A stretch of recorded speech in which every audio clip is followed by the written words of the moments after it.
Belajar fisika dari series Three Body Problem keluaran Netflix. 3. Belitan kuantum atau entanglement adalah fenomena sekelompok partikel yang dihasilkan berinteraksi atau berbagi kedekatan spasial sedemikian rupa sehingga keadaan kuantum setiap partikel dalam kelompok tersebut tidak dapat dijelaskan secara independen dari keadaan partikel lainnya, termasuk ketika partikel-partikel tersebut dipisahkan dengan jarak yang sangat jauh sekali. Topik keterjeratan kuantum atau belitan kuantum ini adalah inti dari perbedaan antara fisika klasik dengan fisika kuantum. Keterjeratan kuantum adalah ciri utama mekanika kuantum yang tidak ada dalam mekanika klasik. Pengukuran sifat fisik seperti posisi, momentum, putaran, dan polarisasi yang dilakukan pada partikel yang terjerat secara kuantum ini dalam beberapa kasus dapat ditemukan berkorelasi sempurna. Misalnya, jika sepasang partikel terjerat dihasilkan sedemikian rupa sehingga putaran totalnya diketahui nilainya 0, dan apabila satu partikel diketahui mempunyai putaran searah jarum jam pada sumbu pertama, maka putaran partikel lainnya diukur pada sumbu yang sama ditemukan berlawanan arah jarum jam. Namun, perilaku ini menimbulkan efek yang tampaknya paradok. Setiap pengukuran sifat partikel menghasilkan keruntuhan fungsi gelombang partikel tersebut yang nyata dan tidak dapat diubah, bahkan bisa saja mengubah keadaan kuantum aslinya.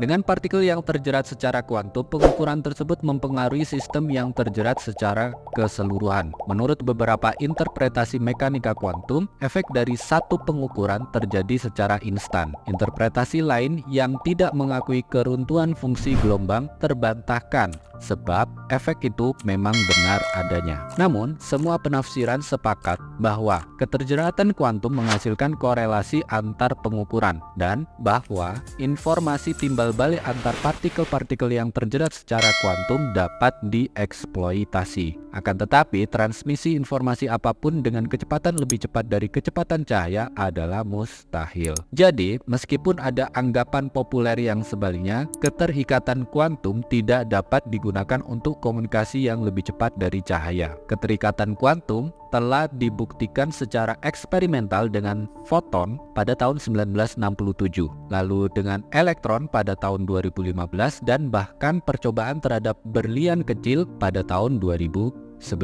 Penggunaan keterjeratan dalam komunikasi, komputasi, dan radar kuantum merupakan bidang penelitian serta pengembangan yang aktif. Oke sobat, itu tadi penjelasan singkat tentang istilah fisika dalam series Three Body Problem, yaitu belitan kuantum atau keterjeratan kuantum. Semoga bermanfaat.